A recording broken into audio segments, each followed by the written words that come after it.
Assalamualaikum warahmatullahi wabarakatuh. Bang Andi, saya japri saja ke Bang Andi. Saya mau tanya, saya sudah hampir 2 bulan ber-DN, dan selama ber-DN saya belum merasakan apa-apa, tapi saya hanya sering menangis, menyadari perbuatan dosa-dosa saya yang lalu. Nah, saya hanya memohon ampun kepada Allah. Hampir setiap hari saya memohon ampun. Habis sholat tobat saya ber-DN, tapi tidak terlalu lama, hanya sekitar 20-30 menit. Saya belum merasakan apa-apa. Yang saya mau tanyakan, itu perubahan di kehidupan saya lebih sering dikucilkan, difitnah. Ada juga hal-hal yang dulu pernah saya lakukan, dosa-dosa yang dulu saya lakukan itu diungkit lagi oleh orang-orang terdekat saya. Saya dijauhi dengan anak saya karena posisi saya sudah bercerai dengan suami setahun yang lalu. Saya akhirnya hanya sendirian, Andi. Juga ya, perekonomian saya menurun, tapi saya tetap sabar. Cuman ada beberapa waktu lalu juga saya sempat putus asa, saya sempat down, saya sampai nggak sholat sehari, saya menangis, saya pokoknya putus asa, Bang. Tapi setelah itu Allah menyadarkan bahwa saya harus terus berusaha. Saya juga sering mendengar ceramah Bang Andi sama Bang Soebul di YouTube, itu sangat membantu buat saya. Yang saya mau tanyakan, Bang, kira-kira ini prosesnya apa, Bang? Saya juga sekarang lagi merasakan hal yang sama juga, Bang. Sudah down begitu, Bang.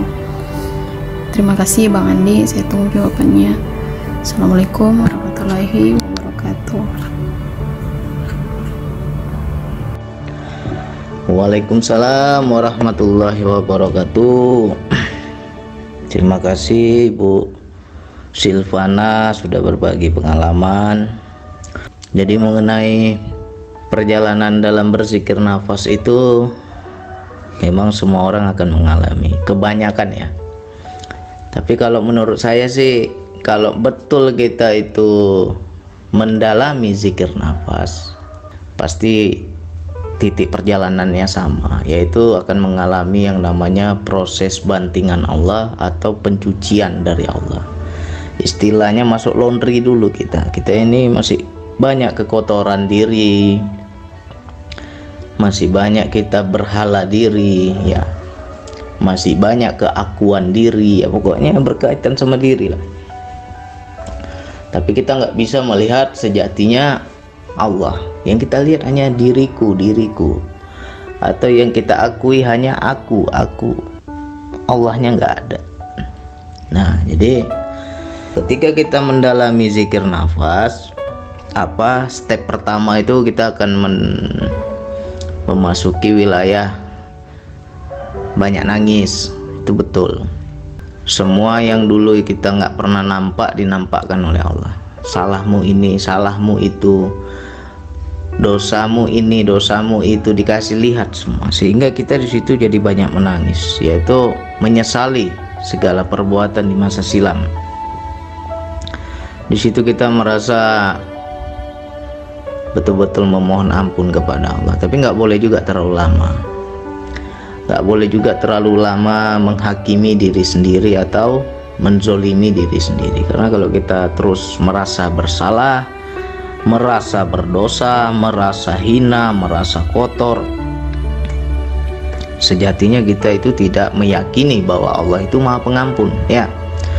Kalau kita meyakini Allah itu Maha Pengampun, maka kita tidak stres, tidak memikirkan dosa-dosa. Yang sudah ya sudah, ngapain lagi kita mau pikirkan. Hidup itu bukan masa lalu, hidup itu sekarang dan juga bukan masa depan. Sekarang ini yang harus kita perbaiki. Kalau kita sadari di masa silam kita itu banyak salah, ya perbaiki di masa sekarang ya. Jadi yang segala dosa nggak usah dipikirkan. Yang penting kita sekali aja minta ampun kepada Allah. Mohon ampun ya Allah. Dan kuatkan aku ya Allah. Berikan aku petunjuk ya Allah. Berikan aku hidayah ya Allah. Minta sama Allah. Biar kita bisa melihat salah dan benar. Biar kita kuat mencegah kemungkaran, kemaksiatan, apa-apa kesalahan di masa lalu ya, mudah-mudahan kita kuat, tidak kita ulangi lagi ya kan? Setelah menjalani proses pengampunan dosa, kita banyak mohon ampun. Nah, di situ baru kita masuk lagi ke tahap pencucian. Jadi Allah bilang, aku sayang sama kamu, tapi sayangnya Allah itu kadang menyakitkan bagi kita ya. Kalau Allah sudah sayang, Allah sudah cinta, Allah tuh nggak mau diduakan ya. Aku ingin lihat cintamu padaku, kata Allah. Benarkah engkau cinta padaku? Kita bilang, benar ya Allah, aku cinta padamu ya Allah. Nah, dikikislah itu hidup kita itu. Apa yang paling kita cintai selama ini, itu yang akan diambil. Kalau kita cinta harta, dibuat miskin kita. Kita cinta kekuasaan, dibuat sakit kita ya. Kita cinta dihormati, dihinakan Allah kita. Apalagi yang paling kita cintai? Kita cinta jabatan, dibuat hancur itu jabatan kita. Kita cinta dihormati, dibuat hina ya. Apalagi kita cinta diri kita serba kuat, dibuat nggak kuat, dibuat lemah. Begitu proses Allah. Jadi apapun yang terjadi dalam hidup kita ya cerminan diri kita sendiri. Makanya kan beda-beda ujian Allah itu. Ada orang yang ketika mulai mendekat kepada Allah langsung sakit dikasih ya. Ketika dia mulai mendekat kepada Allah dikasih sakit. Karena apa? Selama dia sehat, di situ dia merasa aku yang bisa. Akhirnya dibuat lemah sama Allah, bikin sakit. Ada juga orang yang selama ini merasa aku yang bekerja, aku yang berusaha, aku yang cari uang, aku yang semua ini atas usahaku sendiri. Tapi kita nggak pernah membawa atau menyadari itu semua atas kuasa Allah. Akhirnya ketika kita tidak mengakui Allah, dihancurkan rezeki kita, tutup semua pintu rezeki, sempit kan. Ketika sempit, disitulah baru kita tak berdaya. Sudah tak berdaya ya, perintahnya apa? Ketika disempitkan itu perintahnya minta. Jadi apapun masalah kita, apapun ujian hidup kita, itu perintahnya disuruh minta ya. Dikasih lemah ya berarti minta kekuatan. Dikasih miskin ya berarti mintalah pertolongan Allah, minta rezeki pada Allah. Jangan kita lagi merasa aku yang cari rezeki. Rezeki itu datang karena usahaku sendiri. Jangan. Jadi itu proses pencucian atau pengikisan ya.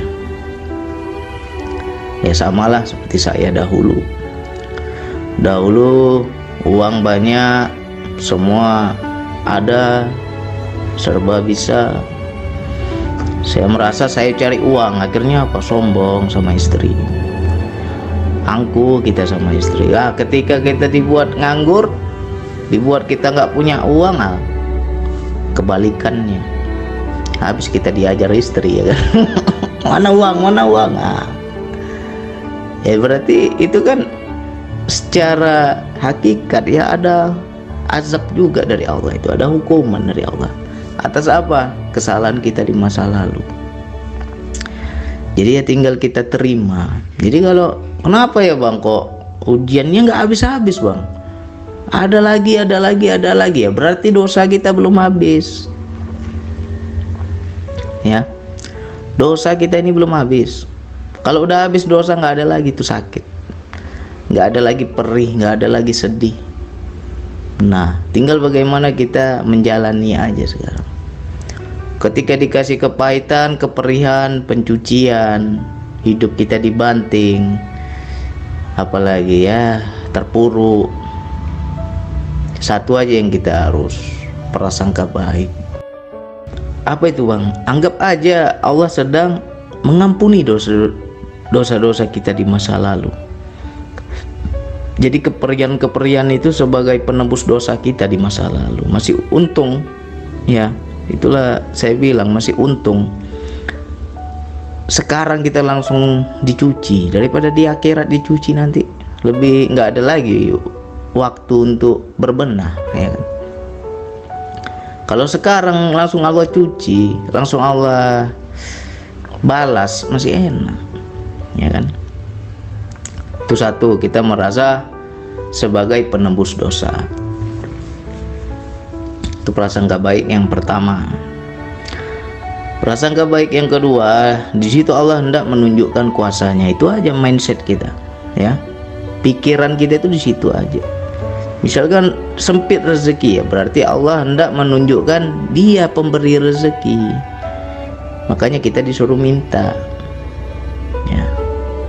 Apalagi kita terpuruk ya, kita dihinakan orang ya, sebenarnya kita di situ minta. Allah lah yang memuliakan seseorang, bukan karena mampu kita bisa jadi mulia. Minta kemuliaan itu kepada Allah ya. Jadi memang ini nggak main-main. Kalau orang bilang zikir nafas gitu-gitu aja ya, karena belum rasa. Kalau udah rasa ajab memang ya. Bagi yang sudah betul-betul menjalani, mendalami ya, pasti nggak jauh beda ceritanya itu. Pertama, pengampunan dosa ya, kita masuk pada wilayah kesadaran, yaitu apa? Sadar akan dosa-dosa kita, kesalahan kita, sehingga di situ kita banyak nangis. Tapi nggak boleh juga terlalu banyak nangis. Nggak boleh juga kita menghukum diri kita sendiri. Allah saja Maha Pengampun kok ya. Jadi kita minta ampun kepada Allah. Yakin aku ya Allah, dosaku Engkau ampuni. Sudah, kok usah dipikirkan. Yang kedua, proses pencucian ya. Hidup kita dibanting, penuh masalah, banyak yang diambil ya. Yang dulu ada pada diri kita diambil tuh, dibalikkan sama Allah. Dulunya kuat jadi lemah, dulunya mulia jadi hina, dulunya berlebih jadi kurang. Pokoknya diambil semua satu-satu ya, sesuai dengan letak keegoan kita, keakuan kita, kemelekatan kita. Itu yang diambil Allah. Ketika kita sudah lepas rasa memiliki, ya Allah Engkau mau ambil ya Allah. Itulah yang makna innalillahi wa innalillahi roji'un. Sungguhnya dari Allah akan kembali kepada Allah ya. Itu sebenarnya diri kita sendiri yang ucap, bukan orang lain.